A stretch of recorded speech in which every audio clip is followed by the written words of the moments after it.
ఓం నమ శివాయ శ్రీమాత్రే నమః. మిత్రులకి శ్రేయభిలాషులకి అలాగే నన్ను ఇంతగా ఆదరిస్తున్న యూట్యూబ్ ప్రేక్షకులందరికీ కూడా పేరు పేరు ధన్యవాదాలు. మిత్రులరా, మీ అందరికీ పరాదేవత ఎల్లవెల్లలా మీతో ఉండి మీ మనోవాంఛ నెరవేర్చాలని మనస్ఫూర్తిగా కోరుకుంటున్నాను.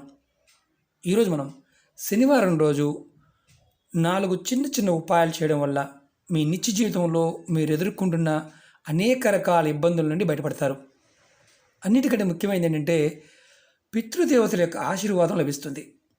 అలాగే జాతకంలో శని దోషాల నుండి బయటపడతారు. అదృష్టం మిమ్మల్ని వరిస్తుంది. మీ దౌర్భాగ్యం తొలగిపోతుంది. చాలామంది ఏంటంటే, గురువుగారు మాకు కలిసి రావడం లేదు, పితృదోషాలు ఉన్నాయి, వాటి నుంచి బయటపడడానికి తేలికైన మార్గం చెప్పండి అని చాలామంది అడుగుతూ ఉన్నారు. అంతకుముందు వీడియోలో కూడా చెప్పాను. ఈ ఉపాయాలు చేయడం వల్ల, ఈ 4 చిన్న చిన్న ఉపాయాలు చేయడం వల్ల ఖచ్చితంగా మీ జీవితంలో అద్భుతమైన మార్పు వస్తుంది.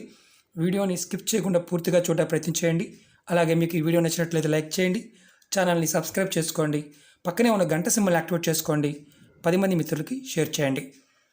శనివారం రోజున ఈ ఉపాయాలు చేయాలి.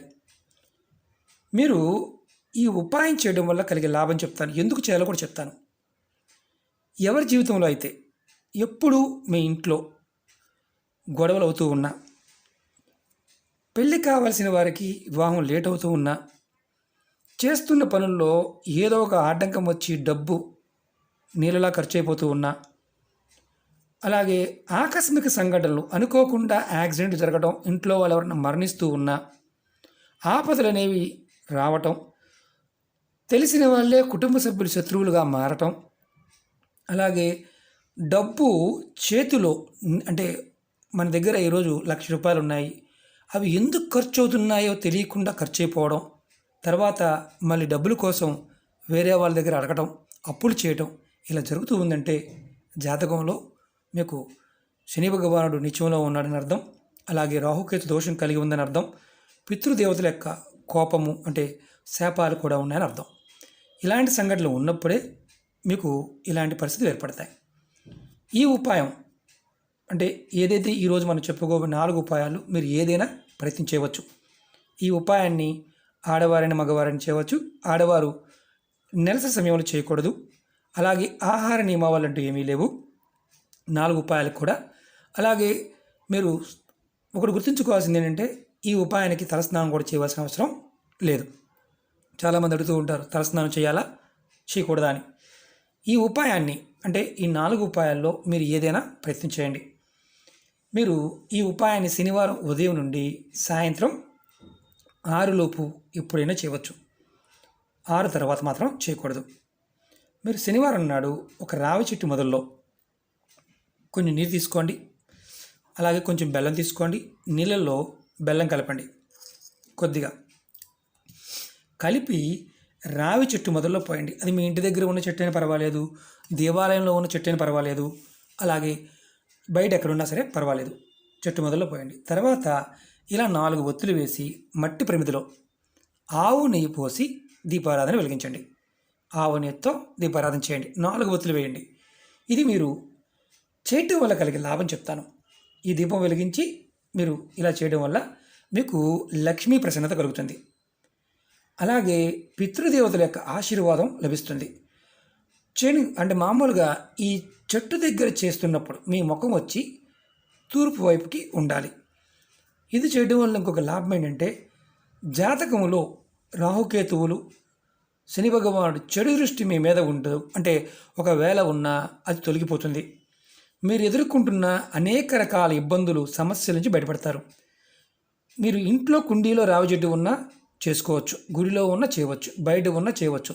ఈ ఉపాయాన్ని 7 శనివారాలు చేయాలి. ఆడవారు నెలసరి సమయంలో చేయకూడదు. ఒక వారం చేసిన తర్వాత సడన్గా నెలసరి వచ్చింది, ఆ వారం ఆపేయండి, కంటిన్యూ తర్వాత చేయండి. అవకాశం ఉంటేనే ప్రయత్నించేయండి. ఇది మొదటి ఉపాయం. రెండో ఉపాయం, శనివారం నాడు మీరు పేదవారికి వస్త్రదానం చేసి తీపి పదార్థాన్ని వారికి దానంగా ఇవ్వండి. అంటే వస్త్రదానం అంటే మేము అంత చేయలేమండి అనేవారు కర్చీఫ్నైనా దానం చేయండి. లేదా మీకు స్వీట్ పెట్టలేమంటే బెల్లం ముక్కనైనా సరే వారికి ఇవ్వండి. దీనివల్ల ఈ పని చేయడం వల్ల శనిదేవుని యొక్క ఆశీర్వాదం లభిస్తుంది. శనిగ్రహ దోషాల నుండి బయటపడతారు. చాలా చిత్రం ఏంటంటే మీ అదృష్టాన్ని మీరు సంపాదించుకోగలుగుతారు. ఆయన శాంతిస్తే చాలు మనం చేసే పనుల్లో ఆటంకాలు లేకుండా అద్భుతమైన ఫలితం ఉంటుంది. అలాగే మూడోది చెప్తాను. శనివారం రోజున ఆంజనేయ స్వామి ముందు మీరు కూర్చొని హనుమాన్ చాలీసా చదవండి. మీరు స్నానం చేసి చేయండి, ఇవన్నీ కూడా స్నానం చేసి చేయండి. తలస్నానం చేయవలసిన అవసరం లేదని చెప్తున్నాను. మీరు ఇది దేవాలయంలో చేయవచ్చు, లేదంటే ఇంటి దగ్గర కూర్చునైనా హనుమాన్ చాలీసా చదువుకోవచ్చు. గుడిలో చేస్తే త్వరగా ఫలితం ఉంటుంది. మనకు కలిగే లాభం చెప్తాను. ఆపదలు అలాగే ఆకస్మిక సంఘటనలు ఇలాంటి వాటి నుండి బయటపడవచ్చు. ఎవరైతే ప్రతిరోజు హనుమాన్ చాలీసా చదువుతూ ఉంటారో వారి కుటుంబంలో ఆపదలు అనేవి వచ్చినా అలా తొలగిపోతాయి. అది స్వామివారిని ఆరాధించే వారికి ఆకస్మిక సంఘటనలు, ప్రమాదాలు, కుటుంబ ప్రమాదాలు అంటే ఏదైనా యాక్సిడెంట్లు అవ్వడం కానీ, సీరియస్ ఇంజ్యూరీస్ అయ్యి మరణించడం కానీ అలాంటివి జరగకుండా స్వామివారు కాపాడతారు. ఇది శనివారం నాడు. మిగతా రోజులు చేసినా చేయకపోయినా శనివారం రోజున కంపల్సరిగా ప్రయత్నం చేయండి. మీరు దేవాలయానికి వెళ్ళే అవకాశం లేకపోతే మీ ఇంట్లో దేవుడి ముందు కూర్చున్నా, అంటే మీ ఇంట్లో ఆంజనేయ స్వామి పటం ఉన్నా, రాముల వారి పటం ఉన్నా, అంటే రాముల వారి ఫ్యామిలీతో పాటు స్వామివారు ఉన్నా అక్కడ కూర్చునైనా చేయవచ్చు. ఇది ఇంటి దగ్గర చేసిన ఫలితం అలాగే ఉంటుంది. అలాగే శనివారం రోజున నాలుగో పాయింట్ చెప్తాను. మీరు నువ్వుల నూనె కానీ, ఆవ నూనె కానీ, అంటే ఆవాల నూనె కానీ, ఈ రెండిట్లో ఏదో ఒక నూనెలో కొంచెం గిన్నెలో తీసుకొని మీ ముఖం చూసుకోండి. చూసుకున్న తర్వాత ఆ గిన్నెతో పాటు మీరు మీ దగ్గరలో ఉన్న శనేశ్వరుని ఆలయంలో పెట్టి వచ్చేసేయండి. మీరు ఇంకేం చేయాల్సిన అవసరం లేదు, పెట్టి వచ్చేయడమే. ఈ విధంగా చేయడం వల్ల మీ దౌర్భాగ్యం తొలగిపోయి అదృష్టం మిమ్మల్ని వరిస్తుంది. ఎన్ని వారాలు చేయాలి అని అనుమానం ఉంటుంది. ఇది మీరు మీకు మార్పు కనిపించే వరకు ప్రతి శనివారం నాడు చేయవచ్చు. చాలామంది ఏమంటుంటారంటే, గురువుగారు మాకు జపాలు చేయించుకున్నామండి, అలాగే మేము దేవాలయ దర్శనం చేశామండి, అయినా తగ్గడం లేదు అనేవారు ఈ చిన్న చిన్న పరిహారాలని మనస్ఫూర్తిగా నమ్మి ప్రయత్నించేయండి. ఫలితం వచ్చి తీరుతుంది. ఒకటేంటంటే, ఈ చిన్న ఉపాయాలు చేయడం వల్ల మీరు ఏదైతే ఎదుర్కొంటున్నారో సమస్యలు, ఇబ్బందులు, కష్టాలు, నష్టాలు, ఆర్థికమైనవి, కుటుంబపరమైనవి, ఇలాంటివి జాతకంలో ఉన్న దోషాల వల్ల, అలాగే పూర్వ కర్మలు, శాపాల వల్ల కూడా వస్తాయి. పితృదేవతలు కనుక మనకి ప్రసన్నత లభిస్తే మన జీవితంలో ఎదుర్కొంటున్న అనేక రకాల సమస్యల నుంచి తేలికగా బయటపడతాం. చాలామందికి ఏంటంటే భయపడుతూ ఉంటారు. కొంతమంది కుటుంబాల్లో మరణించిన వారిని, అంటే తల్లిదండ్రులు కావచ్చు, వారు ఏదో చేశారని వారిని ఎప్పుడు దూషిస్తూ ఉంటారు. మరణించి వారు వెళ్ళిపోయి ఉంటారు, కానీ ఉన్నవారు మాత్రం ఎప్పుడు వారిని దూషిస్తూ ఉంటారు. ఆ పని పొరపాటున చెయ్యకూడదు. మరణించిన వారిని ఎవరైతే ఉన్నారో వారిని దూషించడం వల్ల మహాపాపం చుట్టుకుంటుంది, పితృదోషాలు పట్టుకుంటాయి, కుటుంబంలో సంతోషం ఉండదు. ఎవరైతే పెద్దలు మరణించిన వారిని తిడుతూ ఉంటారో వారికి మనశ్శాంతి లేకుండా ఉంటుంది. వారి పిల్లలు కానీ, వారి భర్త కానీ ప్రేమగా చూడలేరు.